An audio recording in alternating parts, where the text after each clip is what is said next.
The deadbolt was a breath away from locking when the first pound hit the clinic door. Not a knock, but a desperate, splintering thud that coiled every nerve, screaming one word, "Run!" My hand froze, inches from safety. Through the frosted glass, a shadow loomed, impossibly tall, swaying like a broken pine. Another pound, weaker this time, followed by a sound that stole the air from my lungs.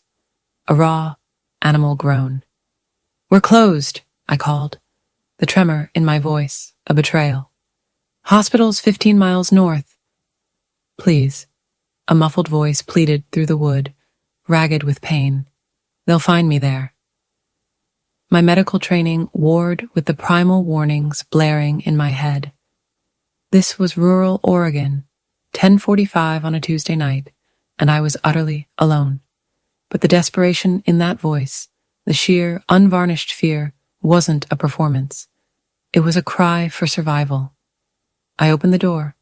The man lurched forward, almost collapsing into my arms. My 130 pounds were nothing against his sheer bulk. At least 6'3", built like a sculpted oak, his body radiating an expensive, masculine scent beneath the coppery tang of blood. Crimson bloomed across the pristine white of his dress shirt, a shirt that probably cost more than my monthly rent, soaking through the fabric. His olive skin was stretched taut over a jaw clenched so hard I could see the muscles jump. I barely managed to drag him inside. He stumbled, one hand pressed to his left shoulder, where the wound pulsed like a grotesque floral pattern. His other hand gripped the exam table, knuckles bone white. Up close, the details my panic had blurred snapped into focus. The shirt wasn't just expensive, it was custom-tailored. His trousers, perfectly cut despite the mud and blood splattered across them, whispered of Savile Row. Even his Italian leather shoes, now ruined by whatever hell he'd crawled through, screamed money. "Sit," I ordered, already moving to the supply cabinet. My voice was steadier now. "Don't pass out yet. I need information first." "Bullet," he rasped, teeth gritted. "Left shoulder, through and through, I think." I froze, my hands hovering over antibiotic bottles. "You think?" "Hard to check when you're running." His eyes, startling ice blue against his dark hair and the blood-flecked pallor of his skin, met mine for the first time. They were sharp, assessing. "You're a doctor. Veterinarian." "Which means you're technically my first human patient," I replied, setting out instruments with hands that had miraculously stilled the moment I shifted into professional mode. "So, if you have a preference on anesthesia, now's the time to speak up." A sound that might have been a laugh escaped him. "You're joking." Humor helps me not panic. I sliced open his shirt with surgical scissors, revealing the wound. Entry point clean, exit point clear, deep in the meat of his shoulder. Clean through. Missed bone, missed major vessels. Lucky, incredibly lucky. This is going to hurt. Everything already hurts. I believed him. The close proximity revealed more. Bruising along his ribs, scraped knuckles, a dried cut above his eyebrow. This man had been through a war tonight. "What's your name?" I asked, irrigating the wound with saline. He hissed, but didn't pull away. "Does it matter? I'm about to fish around inside your shoulder with veterinary equipment." "Yeah, it matters." "Raphael." He watched my hands with an unnerving intensity, yet it was oddly grounding, as if he trusted me implicitly. "Just Raphael." "Valentina, Dr. Valentina Cruz. But you can skip the title, given I'm practicing medicine without a license right now." I injected local anesthetic around the wound. "This will help a little." Tell me about the people looking for you. The less you know, the safer you are. The man bleeding all over my exam table doesn't get to make that call. I began suturing, each stitch precise, despite the frantic drum of my heart. Someone shot you. Multiple someones, judging by how paranoid you are. They might come looking. I need to know what I'm dealing with. Raphael was silent. A long, drawn-out pause. Then, business associates. A disagreement that got violent. Business associates don't usually settle disagreements with bullets. Mine do. The simple honesty of it sent a sliver of ice down my spine. But I didn't stop working. Couldn't. Whatever Raphael was, whoever had done this, he was still a patient, still a person bleeding in front of me. I was halfway through the second suture when Thor barked. My German shepherd, 80 pounds of rescue dog muscle and loyalty, bounded from the back room where he'd been sleeping. He skidded to a halt at the doorway, hackles raised, a low growl rumbling deep in his chest. Raphael's reaction was instantaneous. His right hand darted toward his waistband, even as his body twisted away from the perceived threat. The movement tore at my fresh sutures, fresh blood welling up. "Stop," I commanded, pressing gauze to the wound. "Thor, sit." The growl cut off mid-sound. Thor sat, but his eyes never left Raphael, watching, assessing. Raphael had gone utterly still, his hand now fallen away from whatever weapon he'd been reaching for, but tension vibrated through every line of his body. "Your guard dog, my friend." I maintained pressure on his shoulder. "You're going to have to breathe through this. I need to restart the suture, and it's going to hurt worse the second time." But Thor had already made his decision. The shepherd rose, shook himself once, and padded forward.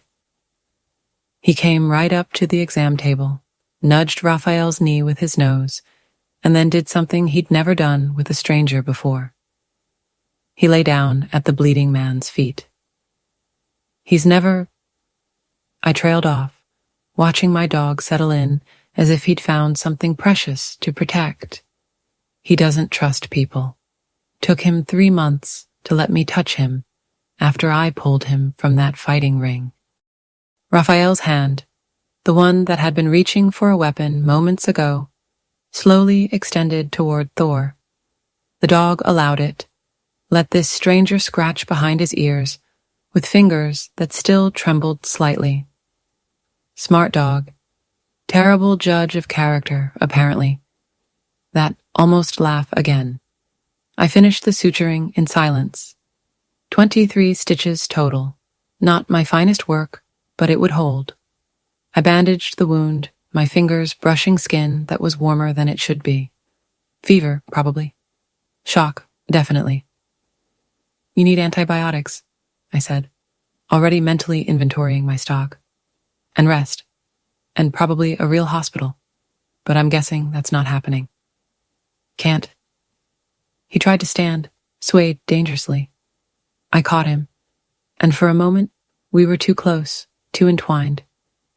Close enough to smell him beneath the copper of blood. Cedar and something darker, an expensive cologne mingling with the scent of danger, making my pulse jump. "You can't go anywhere," I said, stepping back quickly. "It's almost 11.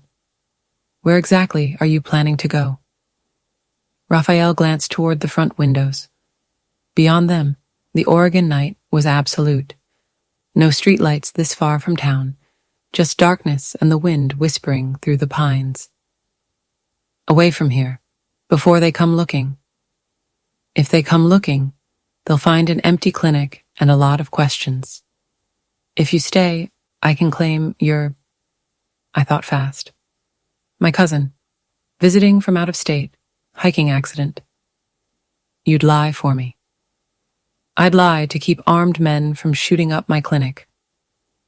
I pointed toward the door leading to my small apartment attached to the building. There's a couch. 7 hours until my assistant gets here at 6.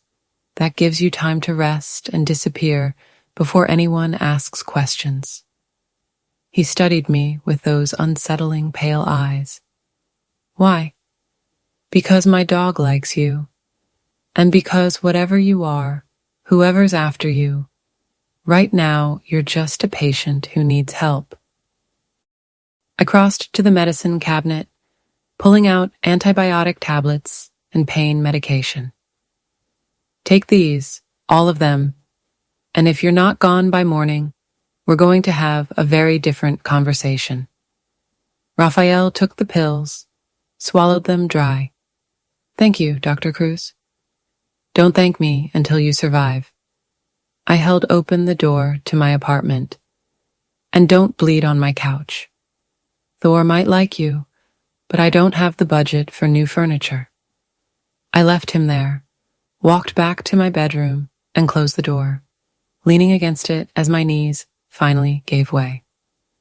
My hands had been steady in crisis, but now they shook. I'd just sutured a gunshot wound with veterinary supplies, harbored a man clearly running from something violent, made myself an accessory to God knows what. Through the thin walls, I heard Raphael moving around. Then his voice, low and urgent, speaking into a phone I hadn't seen him pull out. Franco, it's me. They found me on Highway 26. Had to bail near Forest Grove. I'm secure for now, but I need a cleanup crew and protective detail. There's a civilian involved, a veterinarian. She helped me. A pause. My heart hammered against my ribs. No, she doesn't know anything. Didn't ask the right questions, but they might have seen me come here. Another pause. Do whatever you need to do to keep her safe. She's not part of this. The conversation continued, but I'd heard enough. I moved to my window, parted the curtain just enough to see outside. My clinic sat on a rural road, surrounded by ancient pines and impenetrable darkness. Nothing moved. Then I saw it. A black SUV driving slowly past, its headlights off. It paused at the end of my driveway for a long, agonizing moment before continuing down the road and disappearing into the night.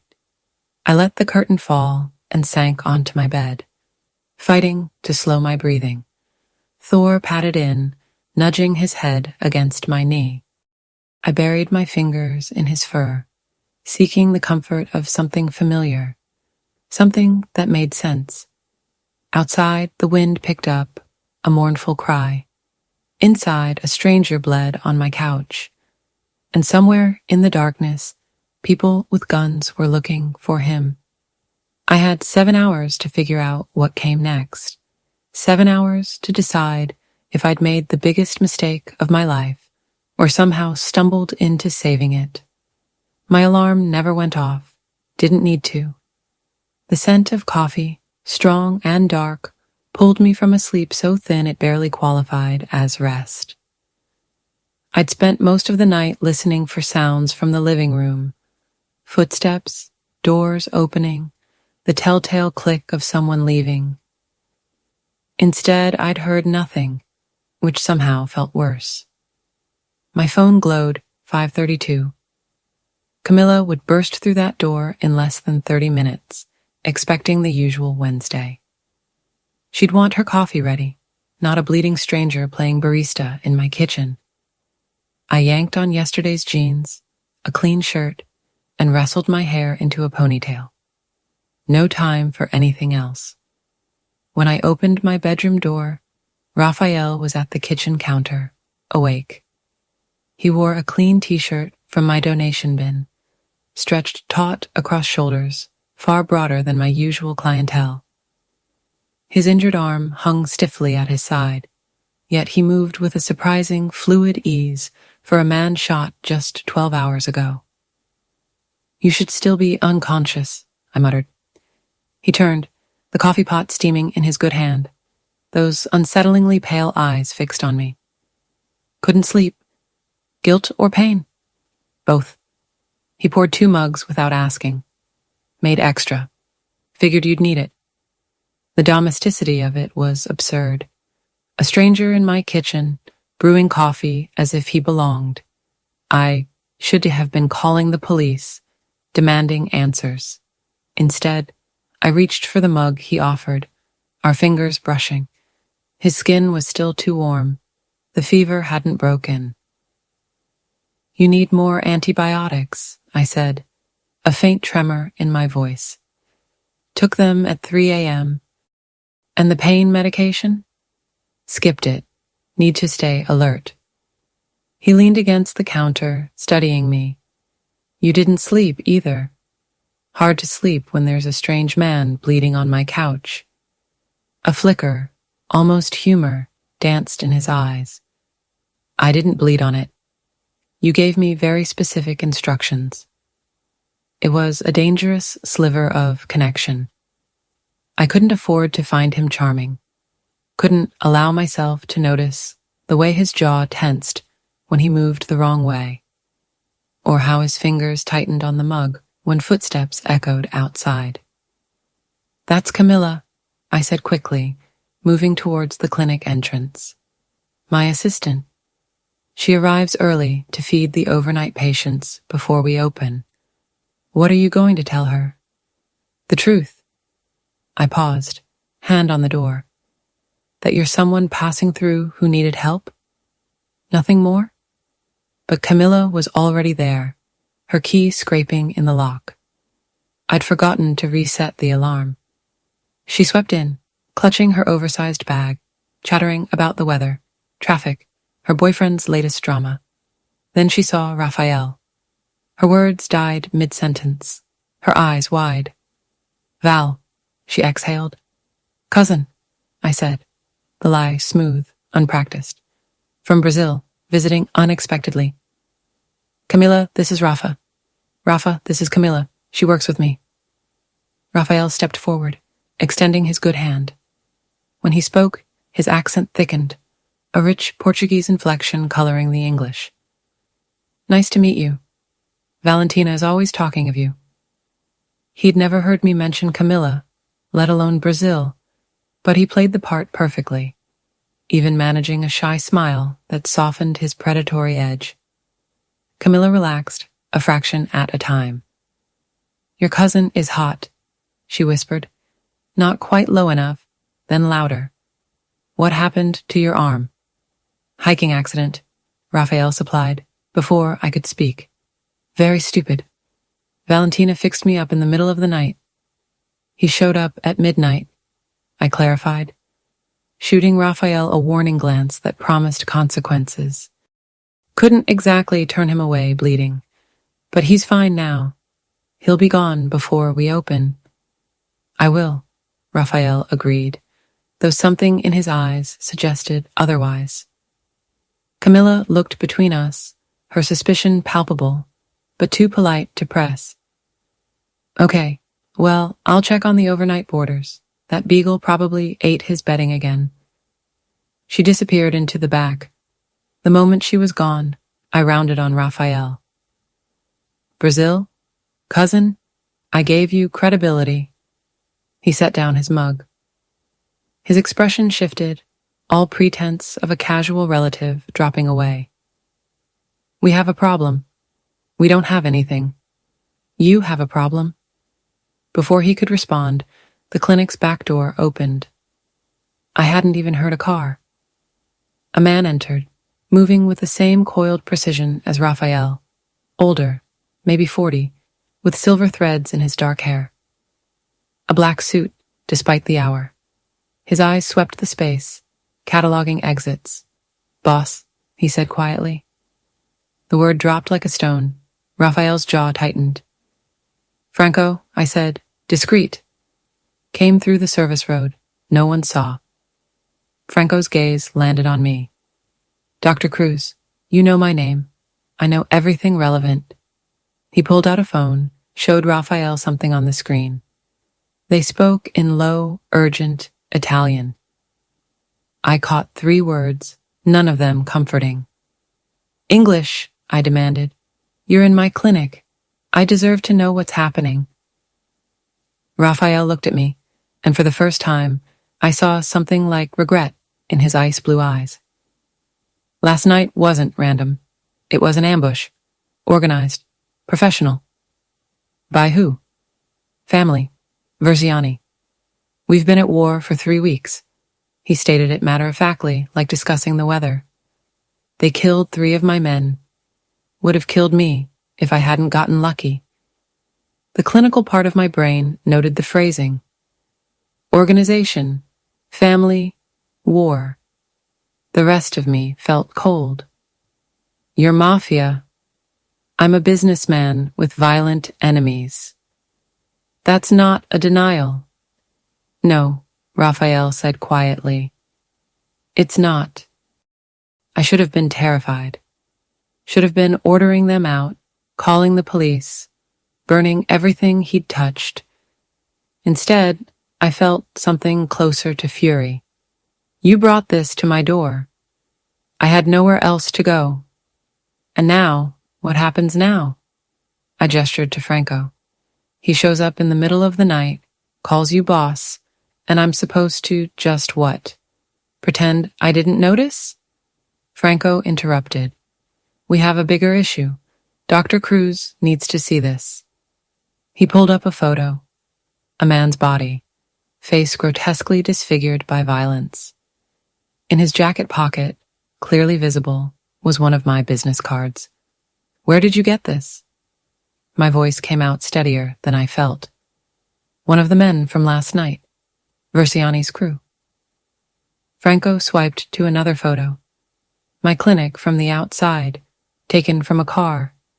They know Raphael came here. They'll come looking. As if summoned, headlights swept across the front windows. A black SUV with tinted glass pulled up, stopping directly in front of the clinic. The engine idled. Raphael moved faster than a wounded man should. He had me pressed against the wall behind the reception desk, his body a shield, before I could even process the motion. Franco melted into the back, a hand inside his jacket.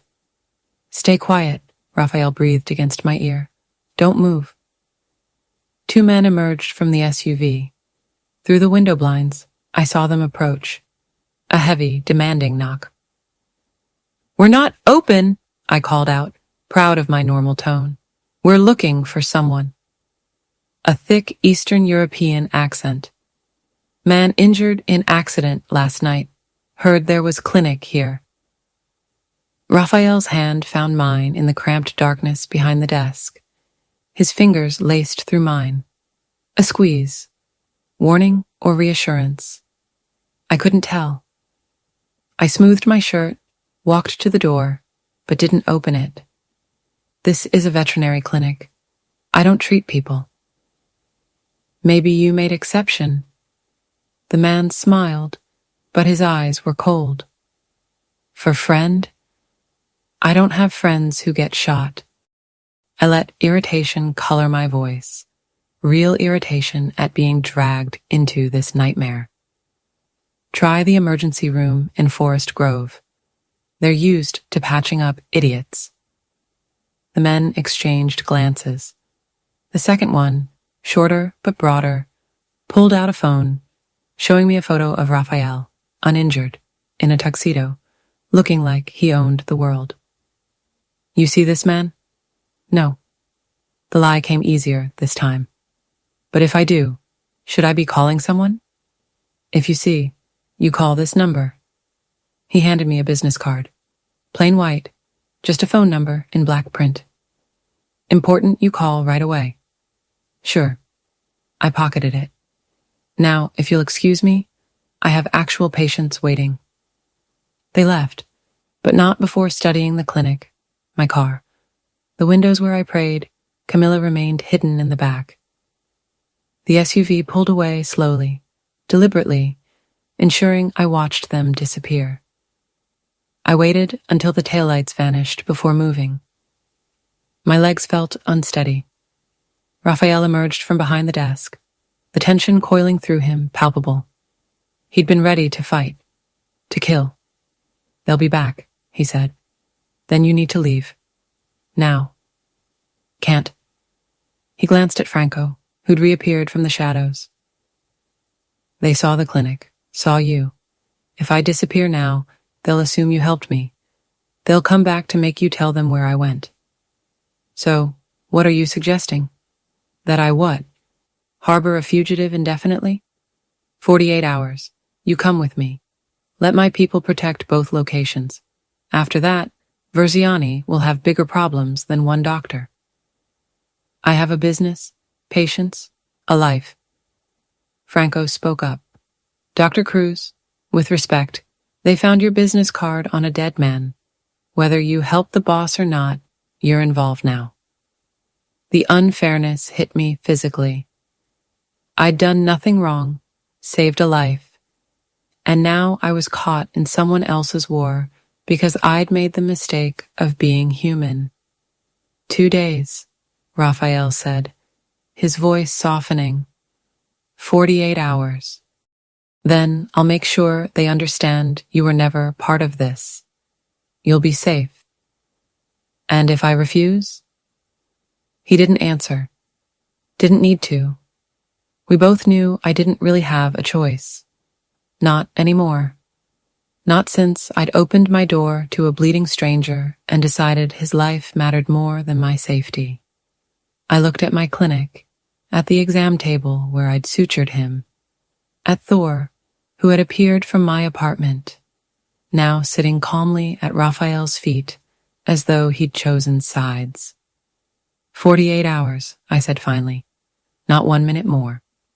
3 black SUVs idled in the service road behind my clinic. Identical tinted windows. The hulking black SUVs screamed money and menace in equal measure. Franco loaded my hastily packed duffel into the middle car, a silent command more than a courtesy. I stood there, clutching the strap of my purse, trying to convince myself this was temporary. 48 hours. Then my life, the quiet rhythm of my veterinary clinic, would return to normal. But nothing felt normal anymore. Thor, my scruffy terrier mix, solved the dilemma of where to sit by simply leaping into the back seat. He settled in with an air of comfortable entitlement, as if he'd been planning this road trip for weeks. Before I could react, Raphael appeared at my elbow, moving with a predator's unsettling grace despite his size. "He can stay here if you prefer. Franco's men will watch the clinic." His voice was a low thrum against the hum of the idling engines. I met his gaze, the ice blue unnervingly direct. He goes where I go. Wordlessly, I climbed in after Thor. Raphael slid in beside me, too close in the cavernous space. The vehicle's rich leather interior suddenly felt smaller than my entire operating room. Franco took the driver's seat. In the rearview mirror, his eyes, dark and sharp, caught mine assessing, calculating. The engine purred to life, a potent, coiled beast, and we pulled onto the main road. The other 2 SUVs, identical shadows, fell into formation, one ahead, one behind. A convoy, I realized, designed to protect or imprison, just not sure which. Where exactly are we going? The question felt small, swallowed by the luxurious silence. My property, 2 hours north. Raphael's injured arm rested carefully against his side, a dark stain of old blood visible at the cuff. The fever still lingered on his skin, a faint sheen I could detect even from here, yet he sat, ramrod straight, alert. Cascade Mountains, isolated, defensible. Defensible. My mind snagged on the word, like a fortress. "You mean, safe?" I clarified, the question laced with an edge I hadn't intended. His eyes met mine, holding them steady. For both of us. The landscape blurred outside the tinted windows. Forest grove gave way to deeper wilderness, the towns thinning, roads narrowing into winding seams through ancient evergreens. Raphael made calls in rapid Italian, his voice low and controlled, yet I caught the tension underneath, a taut wire humming in his chest. Whatever war he was fighting, it hadn't ended with last night's ambush. When he finally disconnected, a loaded silence stretched between us. Thor's warm weight on my lap was the only anchor in this surreal journey. "Tell me about Veriani," I said, finally breaking the quiet. Raphael turned toward me. For a moment, I thought he'd refuse, that the wall would go up. Then, a slow exhale. "Sergio Veriani, 42, runs operations from Seattle to Sacramento, or he did, until he decided Portland was worth starting a war over." "And you run Portland?" I challenged, my voice betraying my disbelief. "My family has controlled this territory for 60 years. He stated it matter-of-factly, as if discussing a legacy rather than a criminal empire. "Since my grandfather immigrated from Naples, the luminary family. We have rules, standards." "What kind of standards?" I scoffed. "Does the Mafia have?" Something dark, predatory, flickered across his face. "We don't traffic humans. We don't touch children. We don't deal heavy drugs or weapons to terrorists." My grandfather believed power came with responsibility. Not everyone in our world agrees. He leaned back, his gaze sweeping over the passing trees. "Veriani doesn't agree. He allied himself with the Sonvskaya Bratva, a Russian organization with no code beyond profit. They want Portland because it's a clean port city, perfect for moving product and people. I refused to hand over territory, so they decided to take it." The clinical part of my brain noted his careful phrasing, product and people. Euphemisms for crimes far uglier than I cared to examine. "How long have you been fighting?" 3 weeks since the first attack, but tensions have been building for months." His eyes fixed on the blurring landscape. I knew it was coming, just not when. His voice flattened, losing all inflection, and the 3 men who died, good men, loyal. 2 had families. Franco is handling arrangements. I thought of the life I'd pulled him back from last night. The blood, the desperation, the raw human cost. The ripples that single decision had created now echoed around me. "Do you regret it?" I asked, my voice barely a whisper. "This life?" Raphael was quiet for a long moment, the road winding deeper into the mountains. When he finally spoke, his voice was softer, tinged with an unexpected vulnerability. "I regret what it costs. But I was 12 when my mother died. Cancer. My father had already abandoned us years before. My grandfather raised me, taught me everything. When he passed, I inherited responsibility for 200 families who depend on us for work, for protection, for justice the law won't provide." "That's one way to frame it," I murmured, a faint chill running down my spine. "It's the truth. Not all of it, but not a lie either." He shifted to face me fully, his gaze intense. "I won't pretend I'm a good man, Valentina, but I'm not the worst one in this fight."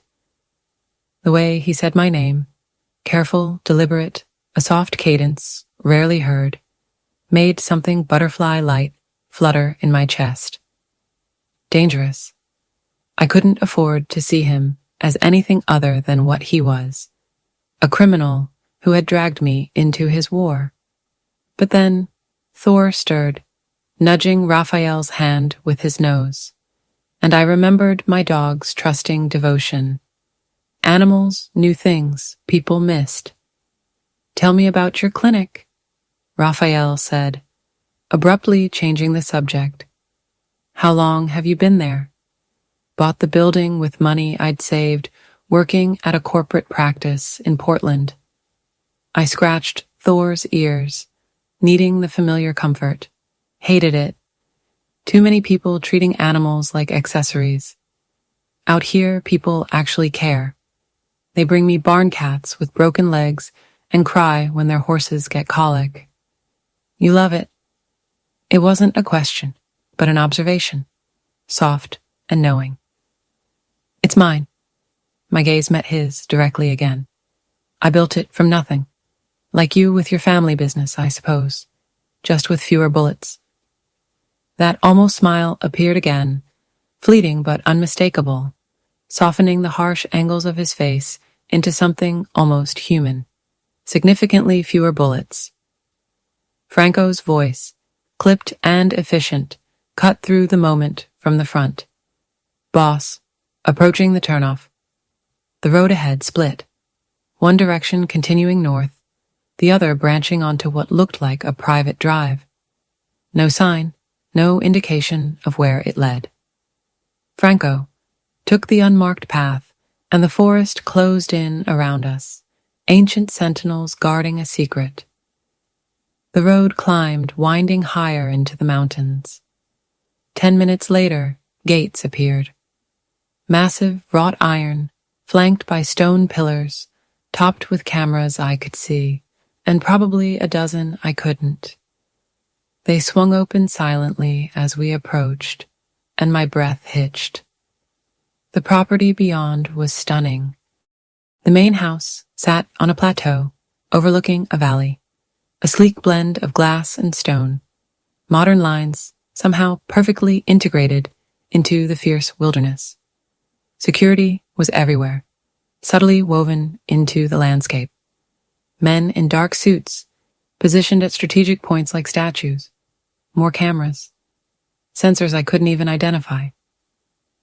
Welcome to my home, Raphael said quietly, his voice a low counterpoint to the quiet whir of the engine. We stopped in a circular drive. Franco opened my door, and I stepped out into the crisp mountain air that smelled of pine and damp earth, of snow gathering on distant peaks. Thor bounded out after me, immediately embarking on an urgent investigation of this new territory. Then I saw her. A woman stood on the front steps, arms crossed, dark hair pulled back in a severe, no-nonsense ponytail. Late 20s, maybe 30. Tailored slacks, a silk blouse that screamed expensive, understated taste. Her eyes were the same ice blue as Raphael's.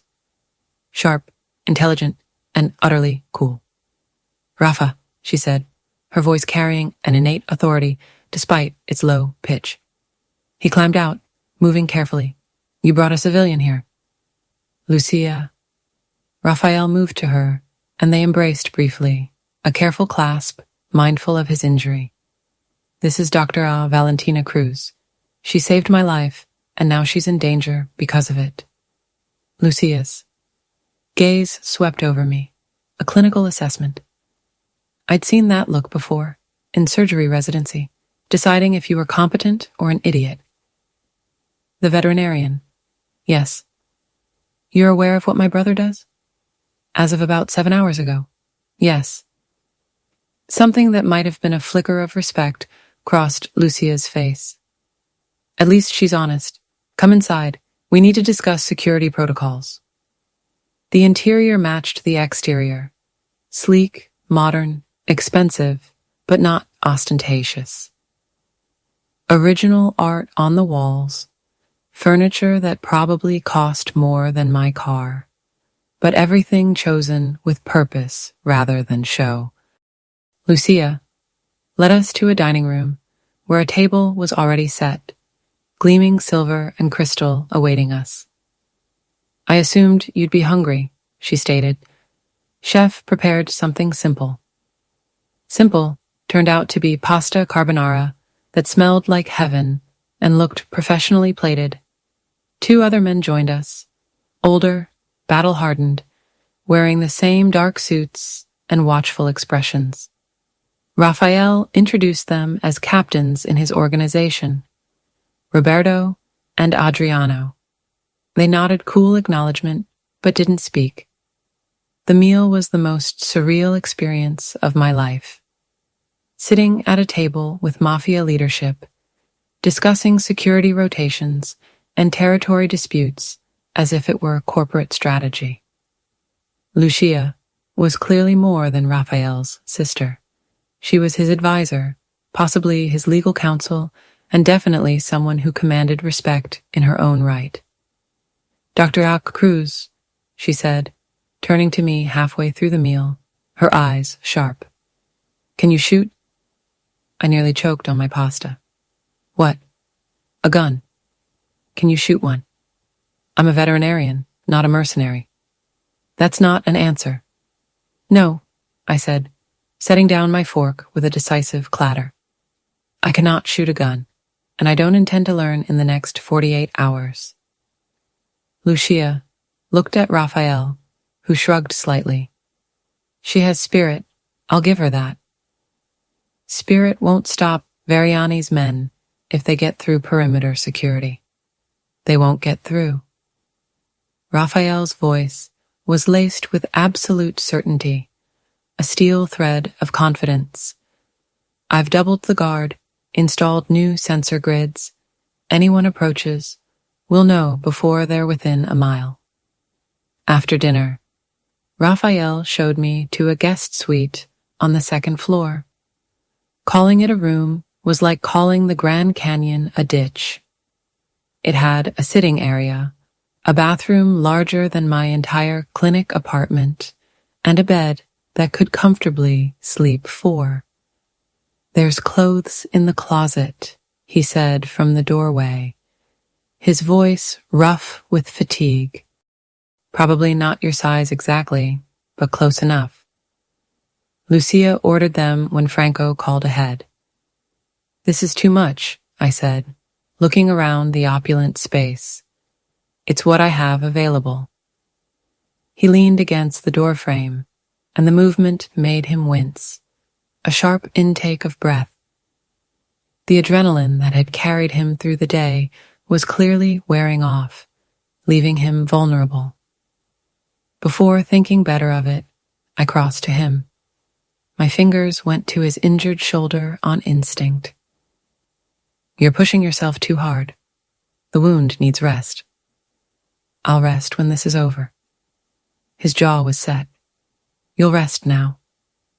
I guided him to sit on the edge of the bed, pulling back his shirt to check the bandaging. Some fresh blood had seeped through, a small but undeniable stain. Not terrible, but not good either. Stay here. I need to get supplies. When I returned from the expansive bathroom, which contained a complete first aid kit, he was still sitting there, waiting, his expression trusting. I changed his bandages carefully, my fingers brushing against skin that was too warm, too alive, this close. I could see the faint lines around his eyes, the shadow of stubble on his jaw, the way his pulse jumped at his throat.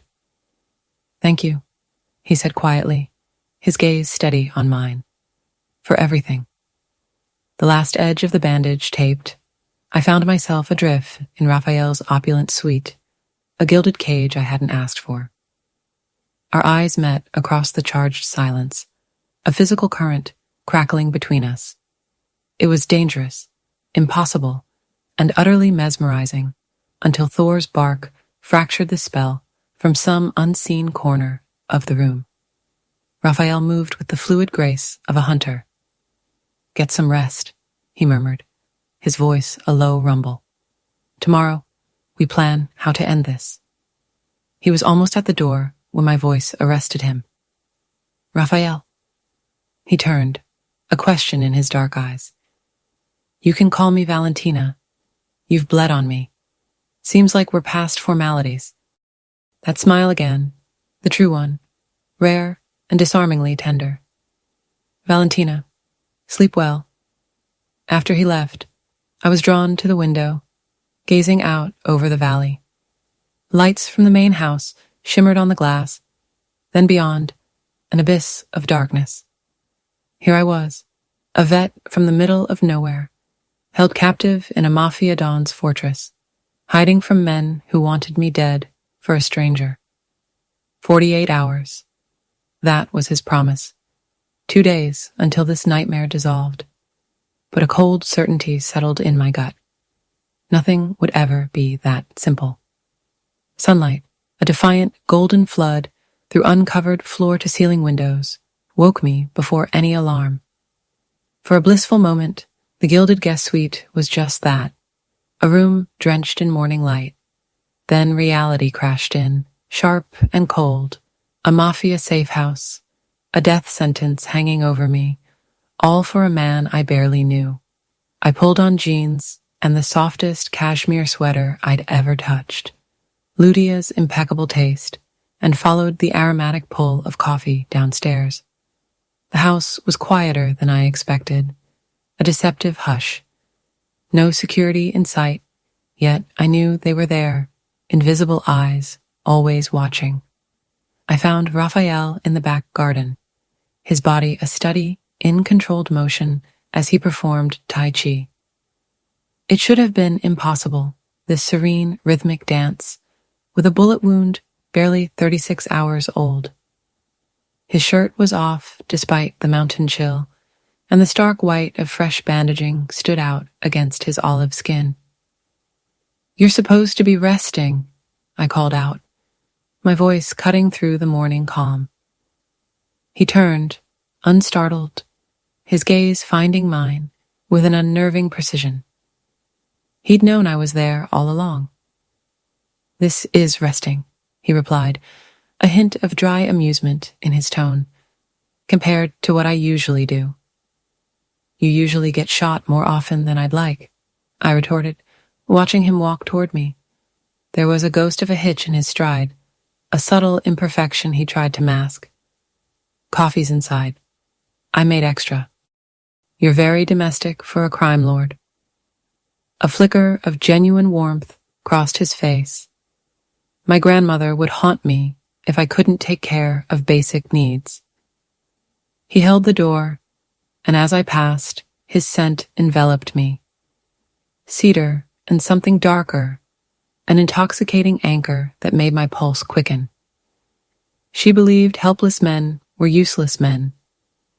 Inside, a simple breakfast awaited: perfectly scrambled eggs, crisp toast, fresh fruit.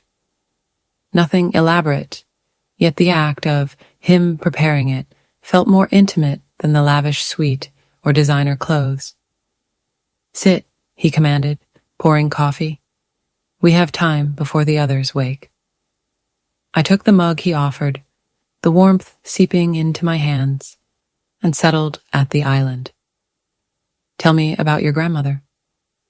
Raphael cracked eggs into a pan with one hand, his injured arm held carefully. "Nonna Julia. Came from Naples at 16, married my grandfather at 18, and spent 60 years keeping him alive through 3 wars and more assassination attempts than anyone bothered to count." His smile, brief and genuine, warmed his entire face. "She taught me to cook because she said any man who needed a woman to survive wasn't worth keeping alive." Sounds formidable, terrifying even, and the only person my grandfather ever feared. He plated the eggs, sliding them across the counter to me. She made him promise that if anything happened to him, I'd be raised with options, education, skills beyond violence, a choice. I ate, surprised by the egg's perfection, by how strangely normal this felt. "But you chose this anyway." "I chose responsibility." His gaze drifted, distant. "My mother died when I was 12. My grandfather was old, tired. He'd been planning to retire, hand the family business to his brother. But my uncle was ambitious in all the wrong ways, would have driven us into the ground within a year." Raphael leaned against the counter, his coffee cup warming his good hand. "So I stepped up, learned fast, made myself indispensable. By the time I was 22, I'd earned the right to lead. That's young. Too young, but better me than someone who would have gotten all our people killed. He met my eyes, his own intense. What about you? How does a woman end up running a veterinary clinic in the middle of nowhere? I set down my fork, startled by the question, and more so by the unexpected urge to answer. My parents were immigrants, Brazil to Oregon when I was 4. They worked 3 jobs between them to put me through school. Died in a car accident my junior year of college. Drunk driver. The words came out easier than I expected. A raw truth. I finished my degree on scholarships and spite. Worked at a corporate practice in Portland for 2 years, saved every penny, and bought that clinic the day it went up for sale. And you've been there 5 years. You investigated me, I stated, not a question. Franco did, after I woke up on your exam table. No apology in his voice, only a cool assessment. I needed to know who'd saved me, if you were a plant, a setup, or just incredibly unlucky. And what did you decide? That you're genuine, stubborn, and that your parents would be proud of what you've built. The simple honesty of it hit harder than any pretty lie. I looked away, swallowing against the unexpected emotion that tightened my throat. Don't do that. Do what? Be human. It's easier when you're just the dangerous criminal who dragged me into his war. Raphael moved closer, and the air between us crackled, charged, dangerous. I'm both, Valentina. I won't apologize for either. Before I could respond, the kitchen door burst open. Franco, phone glued to his ear, his face grim, filled the doorway. Boss, we have confirmation. It was Giovanni. Raphael's transformation was instantaneous. The gentle man who'd made me breakfast vanished, replaced by something cold, calculating and utterly merciless.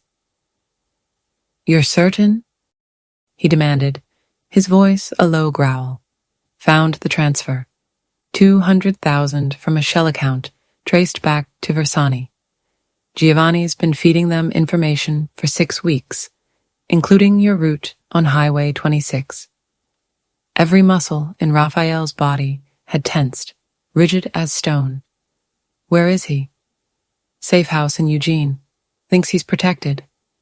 Franco's voice dripped with contempt. Wants to negotiate. There's nothing to negotiate. Raphael's voice was devoid of all emotion. Flat. Final. Bring him here tonight. Boss, did I stutter?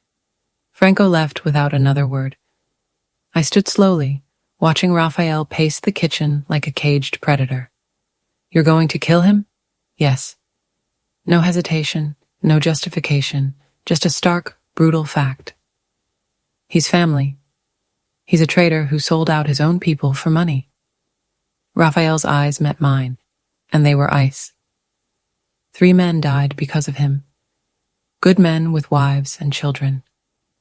And he would have killed you too, if those men had found me at your clinic. I'm not defending him. I moved carefully, as if approaching a wounded animal. But I need you to understand something. I've spent my life saving things, healing them, and you're asking me to stand here while you plan murder. I'm not asking you anything. This is my world, Valentina. My rules. Giovanni knew the consequences when he betrayed us. So what am I supposed to do? Pretend I don't know? Look the other way while you... Yes. He closed the distance between us, his sheer intensity making me step back until I hit the counter, pinned. Because this is the reality. The men who shot me aren't going to therapy and rehabilitation. Versani isn't going to be arrested and tried in court. This is how justice works in my world, and I won't lie to make you comfortable. We stood there, breath mingling, too close. The man who'd made me eggs and shared stories of his grandmother was gone. In his place stood the boss, the killer, the thing everyone else feared. "I need to go to the clinic," I said finally, my voice surprisingly steady. "Check on my patients. Make sure Camilla can handle things for another day." "Absolutely not." "Excuse me?" "It's not safe. They know where you work." "I'm not asking permission, Raphael." Anger, hot and unfamiliar, overriding caution, I pushed past him. "You don't control me." He caught my wrist, not rough, but firm enough to stop me. "This isn't about control. It's about keeping you alive." "Then send guards. Send Franco. Send your whole damn army if it makes you feel better." I jerked my arm free. "But I'm going. I have responsibilities that existed before you crashed into my life." Something shifted in his expression, then surprise, perhaps, or a grudging respect. "3 men, armed. You don't leave their sight." "Fine. And if anything feels wrong, you leave immediately." "Fine." I turned back, and whatever he saw in my face made him pause. "I'm helping you. I'm here in your house, playing along with witness protection or whatever this is, but I'm not your possession. We clear?" A long moment stretched between us. Then, incredibly, he smiled. That real smile, transforming his predator's face into something almost gentle. Clear. 2 hours later, I was back at my clinic. 3 men in suits, armed, silent sentinels watching my every move. Camilla's eyes widened into saucers at the sight of them, positioned by the windows like presidential security. "Val, what the hell?" "Long story." I forced a bright, professional smile. "How are the patients?" "Fine. Mrs. Patterson's cat is recovering well from the tooth extraction. The Gonzalez's dog still has that ear infection, but the antibiotics are helping." She lowered her voice, her gaze darting to the imposing figures. "Are you in some kind of trouble?" "I'm helping someone who is. It's temporary." Gabi, our flighty receptionist, showed up at lunch, bearing sandwiches and questions I couldn't answer. She kept glancing at the guards, then at me, clearly piecing together a picture I didn't want her to see. "Val, if you need help, I'm fine. Really, just a weird situation that'll be over in a day." Leaving, however, felt harder than arriving. Franco drove, 2 other SUVs flanking us like armored beasts. The road back to Raphael's property wound through dense forest, the shadows deepening as late afternoon bled into twilight. Halfway there, Franco's phone buzzed. "We have a tail," he said quietly, his voice dangerously calm. "Black sedan, 2 cars back." My heart hammered against my ribs, a frenetic drum. Through the rear window, I could just make out the vehicle, close enough to be deliberate, too far to identify faces. "Versani?" I managed. "Probably." Franco's hands tightened on the wheel, knuckles white. "Hold on." The world exploded into chaos. The rear window webbed with cracks as gunfire ripped through the afternoon calm. Franco accelerated, the SUV lurching, the others swerving to block our sedan. "Down!"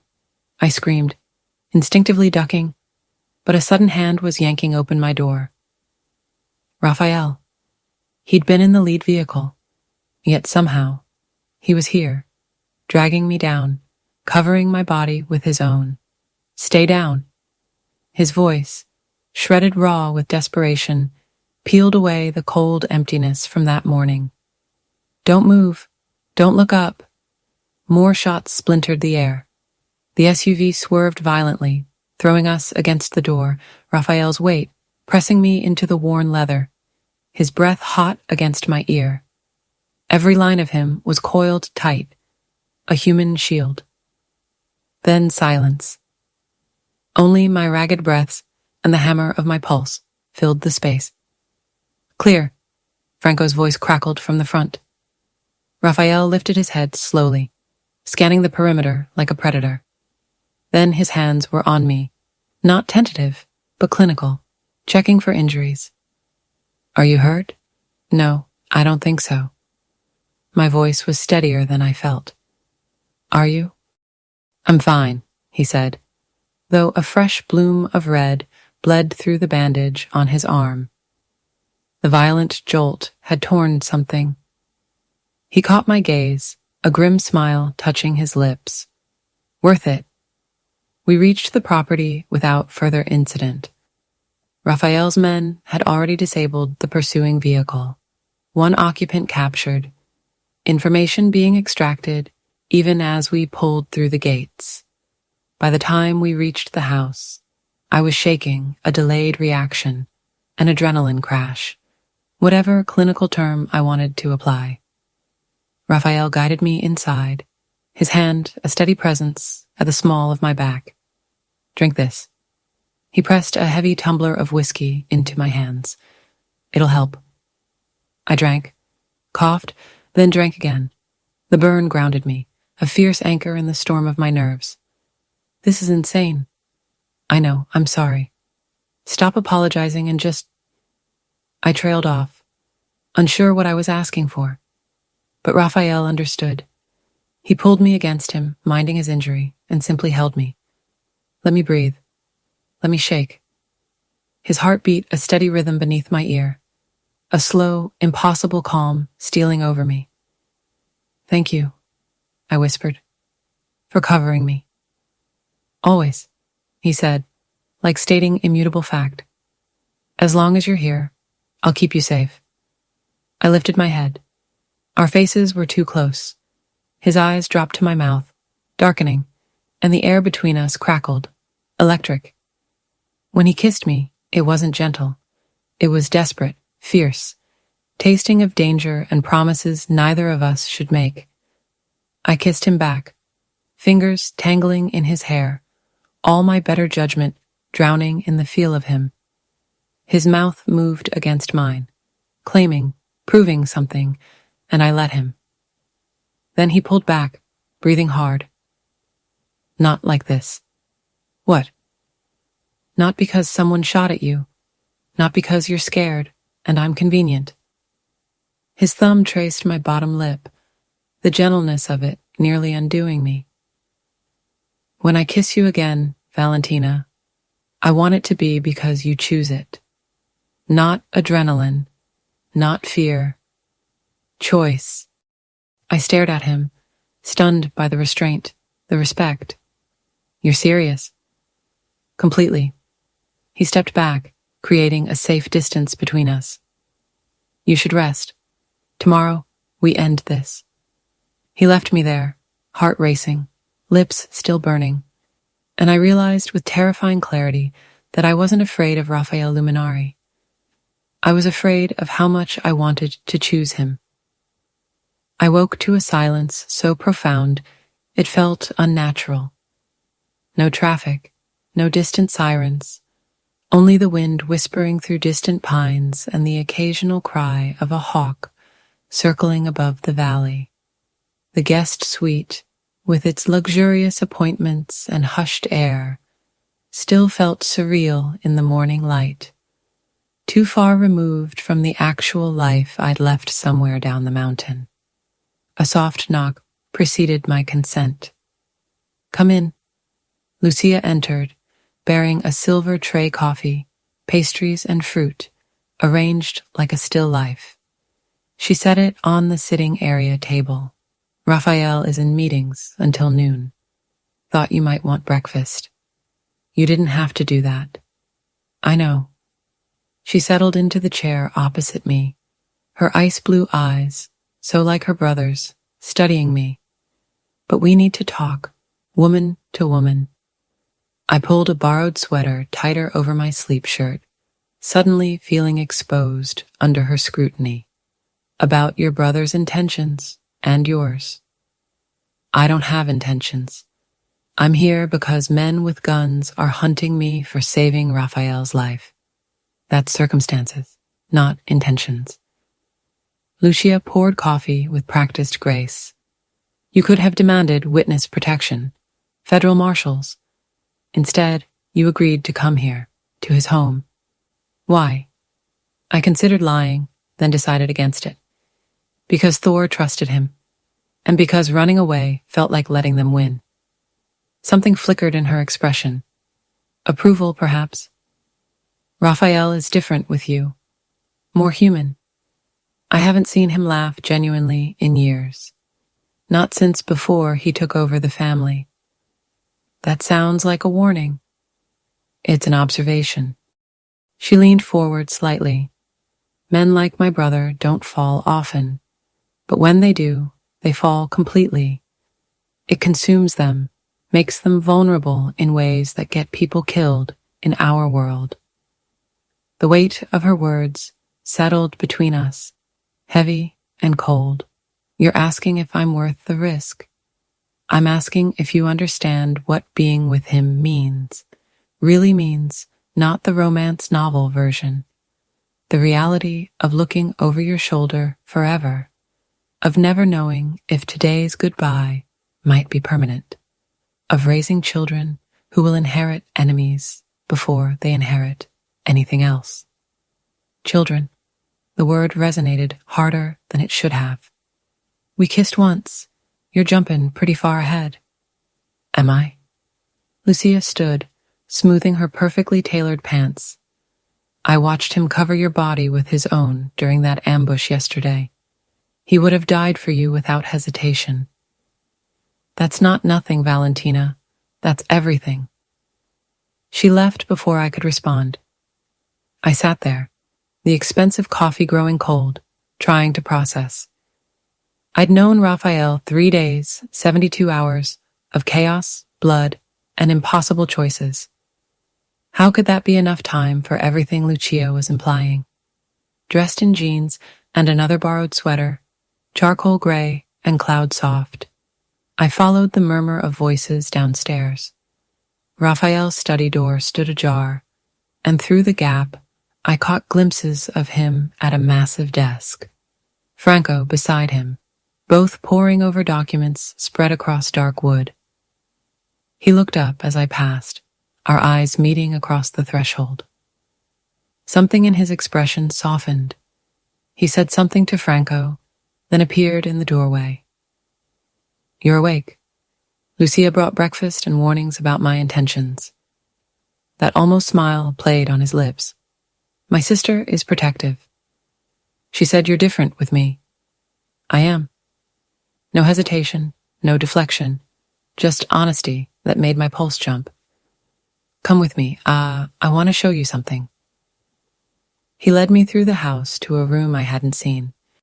Floor-to-ceiling bookshelves lined 3 walls, filled with volumes that looked well-read, not just decoratively arranged. A deep leather couch faced a stone fireplace where embers still glowed faintly. Original artwork, unfamiliar but chosen with discerning taste, hung between the shelves. This is my favorite room, Raphael said quietly, where I come when the rest of the world gets too loud. I moved along the shelves, reading titles, philosophy, history, classic literature in multiple languages. You actually read all these? Most, some multiple times. He pulled a worn volume from a middle shelf, Dostoevsky. My grandfather gave me this when I was 15. Said if I was going to run a criminal empire, I should at least understand the human soul. Did it work? I'm still trying to figure that out. He replaced the book carefully. What do you read? Medical journals mostly. Veterinary studies. Nothing this intellectual. That's still intellectual, just practical. He gestured to the couch. Sit, please. I settled into the leather, which molded perfectly. Raphael sat beside me, close, but not touching. The fire crackled, and outside the windows, mountains stretched towards a sky so blue it hurt. "Tell me something true," he said, "something you don't tell people." The request caught me off guard. "What? We're strangers who've seen each other bleed. Seems like we should know more than surface details." His eyes held mine. "Something real. I'll trade you." I thought about deflecting, then conceded Lucia was right. If this was happening, whatever this was, it deserved honesty. "I'm lonely. Have been for years. I threw myself into building the clinic because it was easier than admitting I'd constructed a life with no one in it except animals who can't leave." Raphael's expression didn't change, but something in his eyes deepened. "My turn. Fair's fair. I'm exhausted. Not physically. In my soul. I've been running the family for 12 years. And every day I wonder if my grandfather would be proud or horrified by what I've become." He looked at the fire. "Sometimes I think about walking away, giving it all to Lucia, who's smarter and better at the politics anyway. Just disappearing somewhere, no one knows my name. Why don't you? Because 200 families depend on us for livelihood and protection. Because our code keeps worse people from taking over. Because responsibility doesn't end just because you're tired." He turned back to me. "Until 3 days ago, I thought that was enough. That duty and honor and tradition were sufficient reasons to keep going." His fingers found mine, lacing together with devastating gentleness. "And now I've met someone who makes me want to be selfish, who makes me imagine a different life. That terrifies me more than Versani ever could." We sat like that for a long time, just breathing, just being. The weight of everything unsaid hung between us like a promise we hadn't made yet. Lunch came and went. Raphael showed me the rest of the property, walking through gardens meticulously maintained despite the season, pointing out security features hidden subtly within the landscaping. The sharp edges of the previous days had softened, worn down by shared laughter over worst injuries and embarrassing childhood stories. We talked about everything and nothing as dusk painted the valley in hues of gold and crimson. Raphael spoke of learning to cook from his grandmother. I, of the time I accidentally sedated myself, trying to tranquilize an aggressive dog. A subtle shift in the air, a warming. Then dinner appeared on the terrace, a table set for two, overlooking the world. Raphael pulled out my chair himself, a flicker of easier movement in his shoulder. The fever, finally broken. "You're healing," I observed, and he poured a red wine, rich and deep, into our glasses. "To skilled veterinarians who tolerate difficult patients," he toasted, his eyes holding mine. "To difficult patients who don't die on my exam table." The clink of crystal resonated in the twilight. Dinner was a revelation, a risotto I couldn't name but wanted to eat forever, followed by a tiramisu that tasted like heaven. "I planned this," he confessed over dessert, a smile playing on his lips. "The dinner, the timing. Just one evening where we weren't running or hiding or talking about war. Just two people having dinner." His gaze, warm and steady across the candlelight, searched mine. "Is that okay?" I didn't answer with words. Instead, I rose and moved around the table. He watched me approach, something dark and hungry flickering in his eyes. When I was close enough to touch, he pulled me onto his lap, careful, deliberate. "Valentina," he breathed against my ear, the sound a low tremor. "Tell me to stop if you don't want this." but I wanted it. Wanted him with an intensity that should have terrified me. My mouth found his, the kiss deepening, hungry and slow, unlike the desperate urgency of yesterday. This was choice, conscious and clear. His lips moved against mine, as if memorizing taste and texture. Every small sound I made, every tangle of my fingers in his hair, drew a low groan from deep in his throat. Inside, he managed between kisses. Not here, not where anyone can see.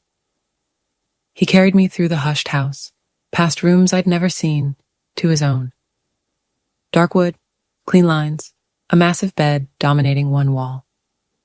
He set me down gently, giving me a moment, an unspoken space to change my mind, to run. I didn't run. Hours later, I woke tangled in sheets that smelled of cedar, and him, his arm a comforting weight across my waist. Moonlight streamed through uncovered windows, painting the room in silver. For a moment, everything felt impossibly perfect, inevitable. Then my throat went dry. I needed water. Carefully, I slipped from his embrace, padding downstairs in his t-shirt, bare feet silent on the cold stone. The house slept around me, only the distant hum of security systems breaking the silence. I found the kitchen, poured water, and stood at the sink, the cool liquid a shock against the warmth still lingering from Raphael's bed. I was trying to process the dizzying shift in my world when I saw it. Franco's phone, charging on the counter. A notification blazed on the screen, and my eyes snagged on the preview before I could stop them. Operation Mousetrap successful. Versani takes the bait tomorrow. My blood ran cold, I knew I shouldn't. But my hands, disconnected from my will, moved on their own, swiping to unlock. The message thread opened, and words began to shatter everything. Target acquired. Subject Cruz established as luminary weakness. Varani surveillance confirms interest. Phase 2, allow controlled contact. Establish pattern. Phase 3, deploy subject as bait for ambush. The phone nearly slipped from my grasp. I scrolled frantically, dates and times, plans laid out with clinical precision. And then, buried in earlier messages, the truth that made bile rise in my throat. Boss confirms veterinarian acceptable collateral for operation. Versiani will move on perceived weakness. I was bait. From the beginning. Raphael had used me. Footsteps on the stairs made me spin. Franco stood there, stopping dead when he saw what I held. His expression shifted from surprise to something like grave regret. "Dr. Cruz," he said, his voice quiet. "You weren't supposed to see that." "When?" My voice, steadier than it had any right to be, cut through the silence. "When was I going to find out I was the mouse in your trap? It's not... Don't." I placed the phone carefully on the counter, afraid I'd splinter it if I held it a second longer. "Where's Raphael?" "Dr. Cruz, please, let me explain." "Where is Raphael?" He appeared at the top of the stairs then, shirtless, hair tousled from sleep, and my hands. He took in the scene, the phone, my face, Franco's posture of guilt. "Valentina," he started, his voice a low rumble. "Tell me it's not true." I backed away as he descended. "Tell me you didn't use me as bait from the first moment." Silence stretched, thick and suffocating, and in that silence, I had my answer. "It started that way," Raphael finally admitted. "Franco suggested using you to draw Versani out, to make him think you were my weakness. But Val, that was before." "Before what?" My voice cracked, betraying the fragile composure I fought to maintain. "Before you actually slept with me. Does that make it better?" Tears blurred my vision, and I hated myself for them. "Everything. Tonight. This afternoon. All of it was part of the plan, wasn't it? No. Last night was real. This afternoon was real. He moved closer, and I retreated until my back hit the cold counter. The strategy was real, yes, but everything between us, that was... How am I supposed to believe anything you say? I pushed past him, heading for the stairs, for my room, for anywhere that wasn't here. I'm leaving. First thing tomorrow, I'm gone. Valentina, please don't. I turned back from halfway up the stairs. Don't say my name like it means something. Don't pretend tonight mattered. Just don't. I made it to my room before the wave hit, locking the door, sliding down it until I sat on the expensive carpet in his too soft shirt, gasping for breath. The betrayal felt like drowning. Stupid. Incredibly stupid. Falling for a man who had planned this from the beginning, who had used me like a piece on a chessboard and made me believe it was something else entirely. Outside my door, I heard Raphael's voice, low and urgent, arguing with Franco in Italian. Then footsteps retreating, and finally, silence. I didn't sleep. The night passed in a blur of replays. Every word, every touch, every moment I'd thought was real. I tried to separate truth from manipulation and found I couldn't tell the difference anymore. By dawn, my decision was made. 48 hours were up. It was time to go home. Raphael waited outside my door when the first tendrils of dawn painted the sky. I'd heard him settle against the wall hours ago, a soft thud that spoke of weary resignation, not siege. Valentina, please let me explain. I opened the door. Staying inside felt like giving him power. He looked worse than I felt. Hair disheveled, eyes red-rimmed, still in the clothes from last night. The sight of him twisted something inside me that I refused to examine. Explain what? That you used me as bait? That every moment between us was calculated? I crossed my arms, a fragile shield against the pull I still felt. Save it. It wasn't like that. He stood slowly, suppressing a wince. His shoulder, the injury I'd treated, was bothering him again. Initially, yes. Franco suggested using you to draw Versani out, to make him think you mattered to me. But, Valentina, I called it off. Yesterday morning, I told Franco to abort the operation. Because you slept with me? The question was a weapon. Because you do matter. His voice cracked, raw. Because somewhere between suturing my shoulder and defending yourself to armed men in your clinic, you stopped being strategy and became everything. The honesty in his eyes was a nearly fatal blow. But I'd believed those eyes last night. Believed his touch, his words, the way he'd held me like I was precious. And it had all been built on lies. I'm leaving now. Get Franco to drive me, or I'll walk down this mountain myself. It's not safe yet. Versani. I don't care about Versani. I don't care about your war, or your territory, or your codes of honor. I moved past him, toward the stairs. I care about getting back to my actual life before you destroy it completely. He followed me down. Lucia's voice floated from the kitchen, arguing with Franco in rapid Italian. They both fell silent when they saw us. Lucia's expression shifting to one of pity. Pack her things, Raphael said quietly to Franco. 3-vehicle convoy, full security. We're taking her back to the clinic. Boss, I don't think... Now, Franco.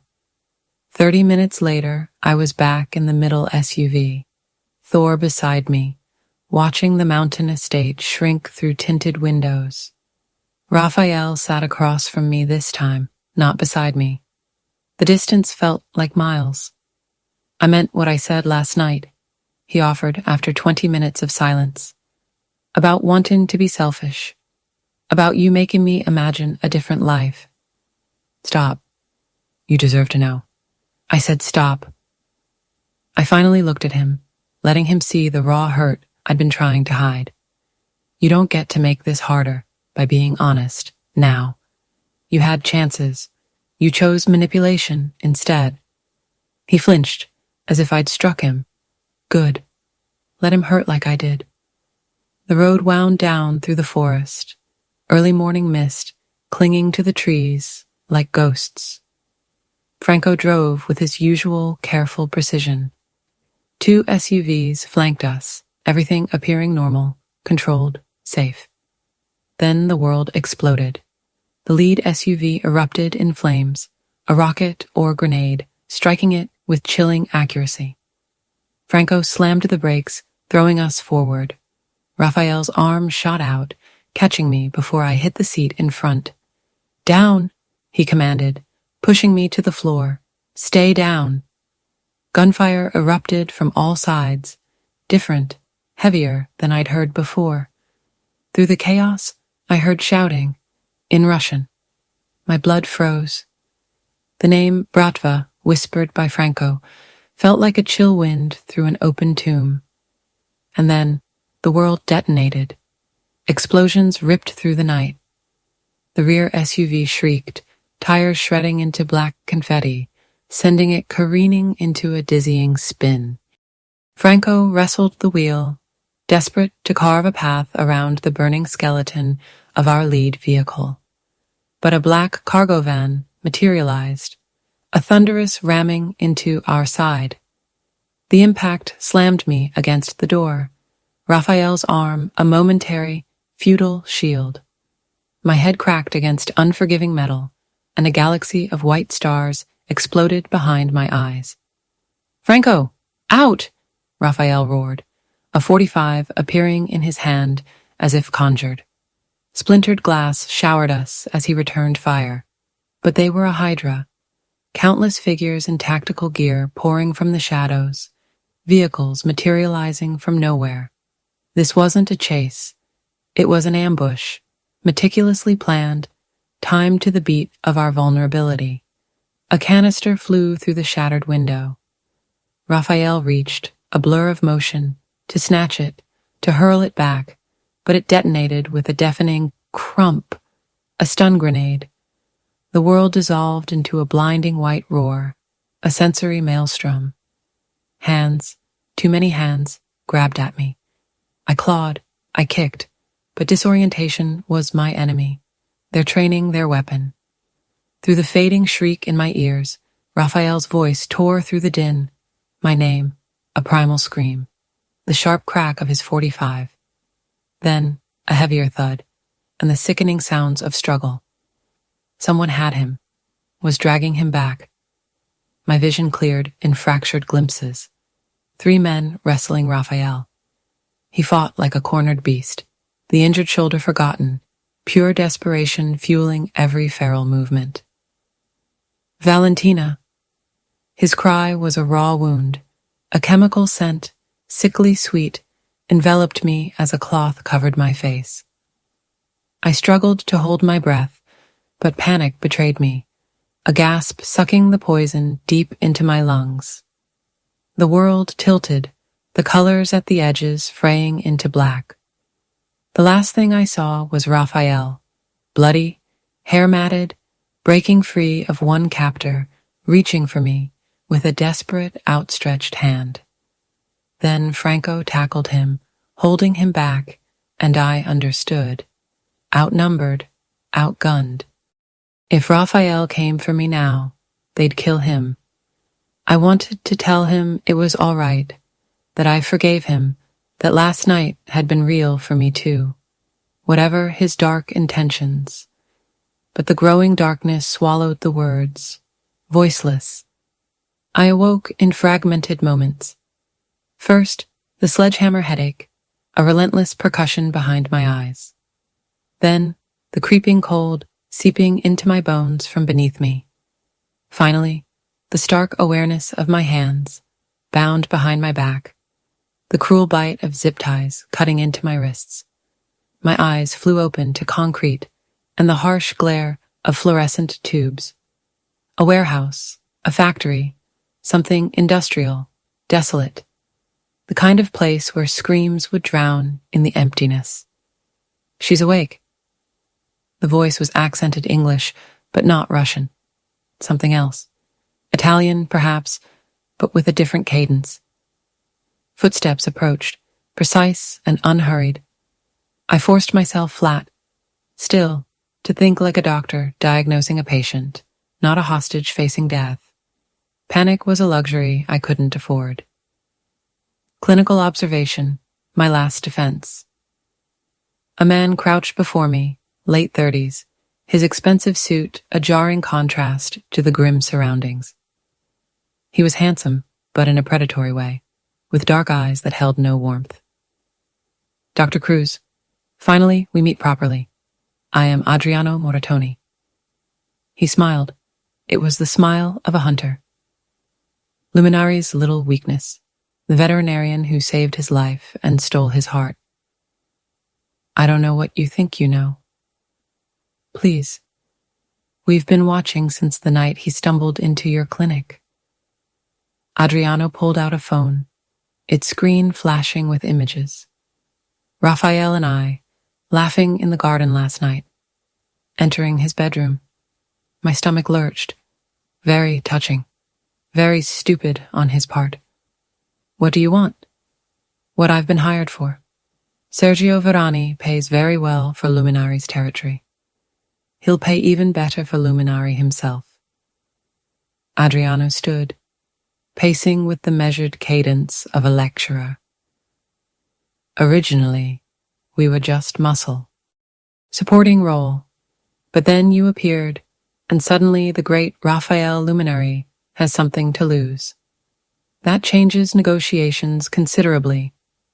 I tested the zip ties, the plastic digging deeper. My hands were already numb. He won't trade territory for me. No, but he'll come for you. Tonight, tomorrow, soon, and when he does, we'll be ready. Adriano's phone buzzed.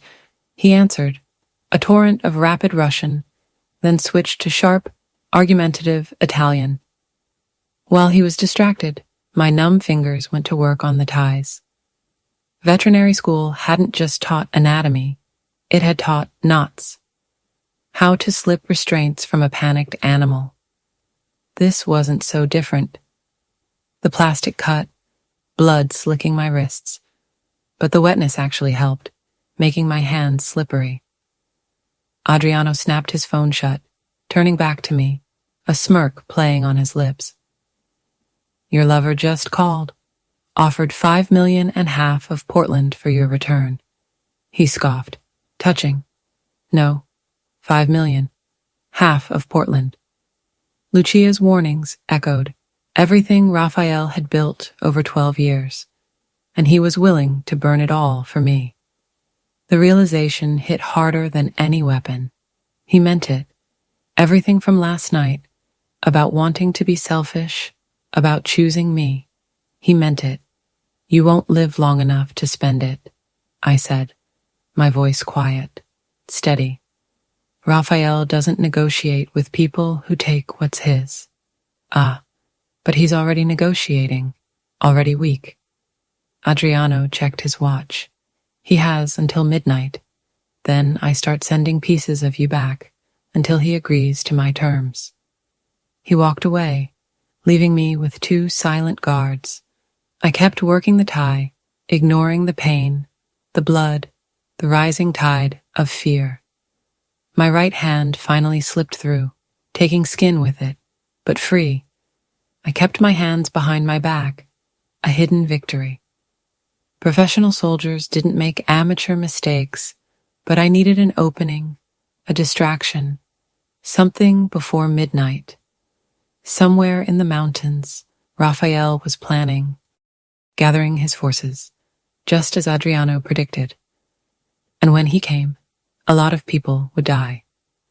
I closed my eyes, forcing my breath to slow, preparing, because Adriano Moratoni had made one crucial miscalculation. He thought I was helpless, a damsel awaiting rescue. He hadn't considered I might save myself. 8 hours, zip-tied in a freezing warehouse, 2 Russian mercenaries watching my every breath. 8 hours of planning, waiting, searching for any opening before midnight struck and Adriano began his grim tally. My wrists were raw, blood dried in sticky trails down my palms, but I was free. My hands remained behind my back, a silent tableau of bondage, waiting for that imperfect yet good enough moment. It came when Adriano's phone rang again. He answered, his voice rising in rapid Russian, an argument unfolding. Something had gone wrong with his orchestrations. He gestured sharply to one of the guards, who moved to confer, leaving only one man watching me from across the vast concrete expanse. I didn't think. Thinking meant hesitation, and hesitation meant death. I launched myself toward the nearest exit, a loading dock door 20 feet away. My legs screamed, muscles protesting after hours of stillness, but adrenaline surged, a fiery whip. "Stop her!" Adriano's shout echoed off the cold walls. Footsteps pounded behind me, too close, too fast. I wouldn't make it. My fingers brushed the cold steel of the door handle when arms cinched around my waist, yanking me backward. I twisted, driving my elbow hard into soft tissue. The guard grunted, his grip loosening just enough for me to break free. Then the warehouse exploded. Not literally, but it might as well have been. The very loading dock door I'd sought burst inward, a shriek of tortured metal as it was torn from its moorings. Men poured through the gaping wound, armed, professional, moving with military precision. And leading them, face carved with absolute fury, was Raphael. Our eyes met across the sudden chaos, and time seemed to dilate. I saw it all with crystalline clarity, the blood matting his dark hair, the fresh bruising on his jaw, the way his injured shoulder was taped beneath tactical gear. He'd come straight from the ambush site, hadn't paused for treatment, hadn't waited for anything but enough firepower to burn this place to the ground. Down. His voice, brutally calm, cut through the gunfire, and I dropped instinctively. Gunfire erupted, Raphael's men moving with coordinated, terrifying efficiency. Each shot precise, each movement calculated. They'd done this before, many times. This wasn't rescue. This was war. Adriano seized me from behind, his body a shield, his gun a cold kiss against my temple. Luminari, one more step and she dies. Raphael froze. His men became statues. The entire warehouse held its breath. "Let her go, Moritoni." Raphael's voice was stripped bare of emotion. Flat, final, the same tone he'd used when ordering Giovanni's execution. "This ends one of 2 ways. You die quick or you die slow. Choose." I choose option 3. Adriano's breath was hot, reeking of cigarettes and fear against my ear. "I walk out with the girl. You let me leave and nobody else bleeds tonight." "You want her alive?" Raphael's eyes met mine across the distance. In their depths, I saw calculation, strategy, the mob boss weighing options, measuring outcomes. But beneath the icy veneer, something else simmered. Rage, pure, volcanic, barely contained. I made my choice. I dropped my full weight, becoming dead weight in Adriano's arms. His grip shifted. The gun lifted from my temple for a fraction of a second, just long enough. Raphael's shot was perfect, catching Adriano in the shoulder, spinning him. I rolled away as Franco and 2 other men converged, weapons trained. But Adriano wasn't done. He pulled something from his jacket. Not a gun, but a trigger. Buildings wired. He gasped through the pain. I drop this. Everyone dies. Raphael moved toward him slowly, his gun never wavering. Then don't drop it. Verani warned me you were crazy, Adriano spluttered, a wet, pained laugh escaping him. Said you'd burn your whole empire for one woman. Didn't believe him until now. Your mistake.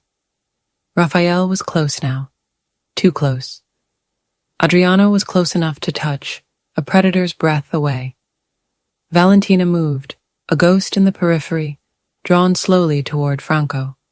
My legs trembled beneath me, every step a frantic struggle through quicksand. Adriano's eyes, cold and precise, followed my every move, weighing my life against his shifting calculus. Luminari! A shout tore the air from the entrance. Fire! Southeast corner! Smoke, thin and acrid, began to coil from the warehouse's rear. Not from Adriano's weapon this time. Something else. A diversion set by his men, or chaos unleashed by Raphael's crew. It didn't matter. The building was already a funeral pyre in the making. Adriano's focus fractured for a single, fatal beat. Raphael moved.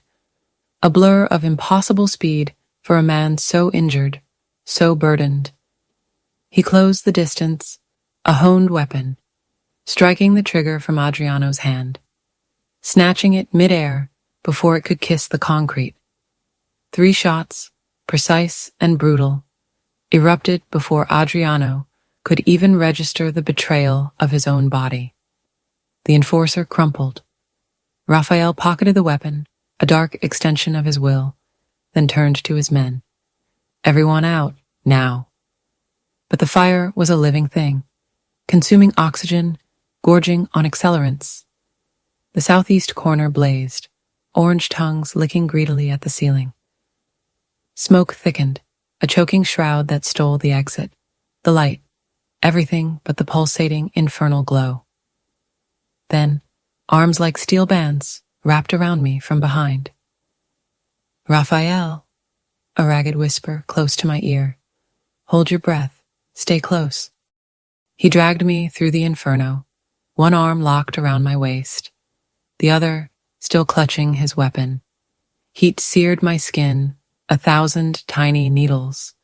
Smoke clawed at my throat, twisting into my lungs, despite my desperate attempts to hold it at bay. The world narrowed to the thunder of his heartbeat against my back, the unyielding certainty of his grip. We burst through the loading dock and into the shock of cold night air. I gasped, a painful, tearing sound, then coughed, choked, gasped again. Raphael didn't pause, didn't break stride, pulling me 50 feet more before the warehouse behind us erupted. Adriano's rigged charges finally found their voice. The blast wave hit us, a physical blow, throwing us forward. Raphael twisted midair, taking the impact on his back, cradling my head against his chest like a fragile bird. We slammed onto the concrete, the breath driven from both of us. For a long moment, we lay there, tangled, still, just breathing, alive, miraculously, impossibly alive. You okay? Raphael's voice was a rough rasp, strained. I think so. You? I'll live. He sat up slowly, a wince cutting across his face. Fresh blood bloomed on his tactical vest. The shoulder wound reopened, a crimson stain against the dark fabric. Christ, Valentina, when I saw them take you. I know. I pressed a hand over his bleeding shoulder, the warmth of his blood a stark contrast to the night's chill. I know. We need to get you medical attention. We need to get you away from here. He stood, pulling me up with him. Franco materialized, a shadow at Raphael's side, supporting his other arm. Boss, we need to move. Police will be here soon. 2 SUVs idled on the access road. I was eased into one, Raphael followed, brushing off Franco's attempt to steer him toward the second vehicle. "I'm not letting her out of my sight," he stated, his voice a low growl that brooked no argument. We sped through the twisted arteries of unknown back roads, lights off, the darkness absolute. Raphael's hand found mine in the void, a silent anchor, squeezing once. "I called it off. The operation yesterday morning. Told Franco you weren't bait anymore." "I know," I answered, glimpsing his profile in the faint dashboard light. "You offered them everything. Half of Portland, 5 million. Would have offered more. Would have given them the whole territory if they'd asked." His thumb traced slow circles on my palm. "I meant what I said, about wanting to be selfish, about choosing you, even after I said I was leaving. Especially then." He leaned his head back against the seat, exhaustion finally claiming him. "You had every right to go, still do, but I needed you to know the truth first, that whatever started as strategy became real somewhere along the way." The SUV pulled into what looked like a private medical facility, clean, modern, discreet. The kind of place that asked no questions about gunshot wounds. Franco had called ahead. Doctors were waiting. They attempted to separate us for treatment. Raphael refused. "Same room. I'm not arguing about this." So they set up 2 exam tables side by side. My injuries were minor. Rope burns, bruising, mild smoke inhalation. Raphael's were worse. The shoulder needed re-stitching, plus new wounds from the rescue, cracked ribs from the explosion, second-degree burns on his hands. He made no sound as they worked, his gaze fixed on me, as if needing tangible proof that I was truly there, truly safe. "Versiani is dead." Franco's voice cut through the sterile quiet from the doorway. "Happened during the rescue. Lucia led the operation personally." Raphael's eyes closed briefly, a silent acknowledgement. "Casualties. 3 wounded, none killed. Versiani had 8 men. None survived." Franco's tone was flat, simply reporting facts. "It's over, boss. The war finished." Over. The word hung in the antiseptic air, heavy and final. 3 weeks of violence, dead men, burned buildings. It was over because Raphael had divided his forces, risked everything to save me, while his sister dealt the killing blow elsewhere. Franco left us, ushering the medical staff away, leaving us in a fragile bubble of privacy. Raphael shifted on his table, bridging the gap between us. His hand found mine again, holding tight. "What happens now?" I asked quietly. "That depends on you." He turned his head, his eyes, despite the exhaustion and pain, clear, honest.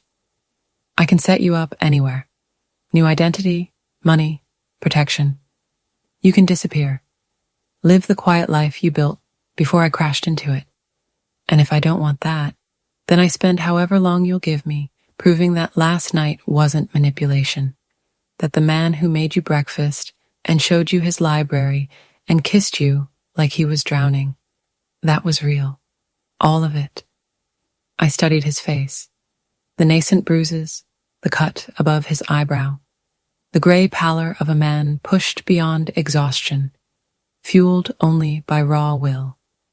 He had torn through a warehouse of armed mercenaries for me, had offered his enemies everything he'd built, had been willing to die in that burning building as long as I got out. "I have conditions," I said finally. Something like hope flickered in his battered expression. "Name them." "No more using me as strategy without telling me first. I'm a partner or nothing." "Agreed. I keep my clinic, my life. I'm not some trophy in a gilded cage.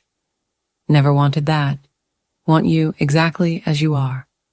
I paused. And when we have kids, the word escaping before I could stop it.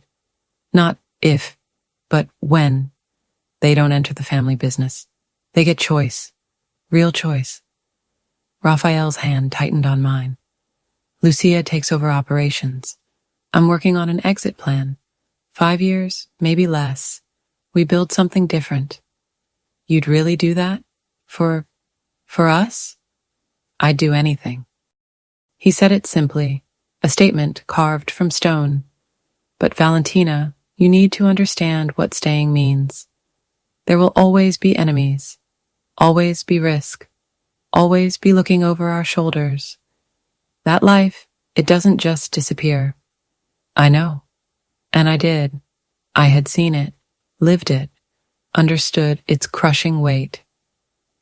But I also know that Thor was right about you from the first moment. That somewhere between suturing your shoulder and burning buildings, I fell for a man who's trying to be better than his circumstances. And I want to see where that goes. Raphael pulled me toward him, awkwardly, across the gap between our tables.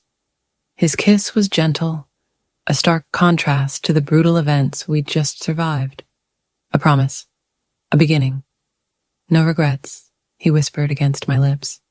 Not even one. Outside, dawn was breaking. Inside, two people who had found each other in blood and chaos began to figure out how to build something real from the wreckage. 2 weeks. 14 days since Raphael had torn through a burning warehouse to save me. Since I'd watched him offer everything he'd built for my life. Since I'd chosen to stay, despite knowing exactly what that meant. The clinic felt smaller than I remembered. Or perhaps I'd simply grown accustomed to palatial mountain estates, with views stretching for miles. Camilla kept shooting me worried glances as I examined Mrs. Patterson's tabby, checking the healing from his recent dental surgery. You're different, she said finally, after our last patient left. Whatever happened while you were gone, it changed you. I set down my stethoscope, considered lying, then decided she deserved the truth.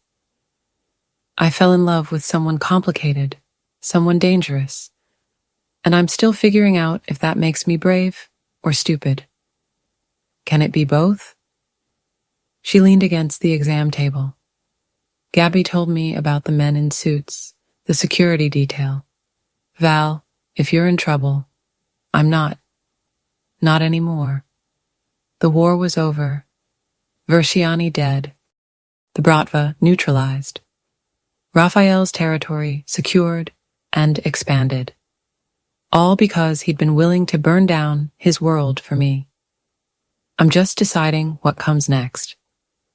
What came next arrived 20 minutes later in a black sedan, understated compared to the SUVs I'd grown accustomed to, yet radiating the same quiet power. Raphael stepped out, and my breath caught, despite having seen him just yesterday. He wore dark jeans and a leather jacket, casual by his standards, but he still moved like he owned every space he entered. Camilla's eyes went wide. Is that the cousin? That's Raphael. And no, he's not my cousin. Holy hell, Val. You could have led with that. Raphael entered, and Thor bounded over immediately, tail wagging like they were old friends, which I supposed they were. Raphael scratched behind the dog's ears with an easy affection before his eyes found mine. Can we talk? Camilla made herself scarce with impressive speed. Raphael waited until we were alone before pulling an envelope from his jacket. Legal documents. My name on every page. The clinic is yours, free and clear. I paid off the mortgage this morning. He laid another document on the counter. And this is a trust fund. 500,000, managed by an independent firm. No strings attached. My throat went tight. Raphael, let me finish. He moved closer but didn't touch me, giving me space, respecting boundaries, even now. You need to be able to choose freely. Stay with me because you want to, not because you're trapped or dependent. So these are yours, whether you decide to stay or go. The documents felt impossibly heavy in Valentina Petrova's hands, a literal weight of freedom, a complete, unconditional escape. Anywhere in the world, a new life, no looking back. Why? She whispered, the question catching in her throat. Raphael Luminari's gaze held hers, suddenly vulnerable in a way she'd never witnessed, raw under the elegant facade. Because you deserve choice, he answered, his voice a low thrum. Real choice. Because I love you, Valentina. His tone deepened, shedding the last vestiges of veiled power. Not the idea of you, not what you represent, just you. The stubborn veterinarian who sutures bullet wounds, screams at crime lords, and makes truly god-awful coffee. A laugh fought its way past a sob, escaping her lips in a breathless rush. My coffee isn't that bad. It's abysmal, he corrected, a genuine smile breaking across his face. That rare, transforming smile that rearranged the very air in the room. But I'd drink it every morning for the rest of my life if you'd let me. She laid the papers on the polished mahogany, moving into his space, drawn by an invisible current. His arms enveloped her instantly, holding her tight, a safe harbor. I have conditions, she murmured into his shoulder. His breath stirred her hair. Of course you do. Name them. No more secrets. If there's danger, you tell me. If there's strategy, you include me. Partnership or nothing. Done. I keep the clinic, keep my life. I'm not abandoning everything I built.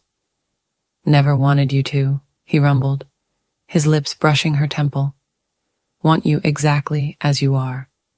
And kids, she said, pulling back just enough to meet his eyes. When we have them, they get normal. School plays, soccer games, a boring suburban existence. No legacy, no empire. No choosing between family and the life. A faint smile touched his lips. I'm transitioning everything to Lucia over the next 4 years. By the time we're ready for children, I'll be retired from operations. He lifted a hand, his calloused thumb tracing the line of her jaw. We'll be boring together. You could never be boring, she countered, a ghost of her old fire in her eyes.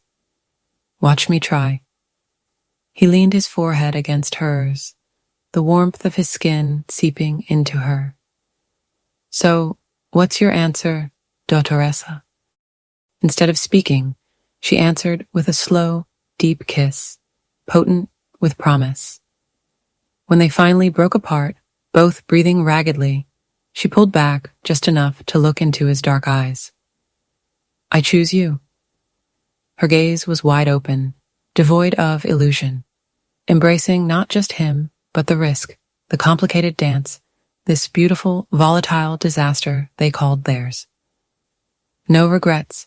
Ask me again in 50 years. Deal. And he kissed her again, a kiss that felt less like an ending and more like a fierce, undeniable beginning.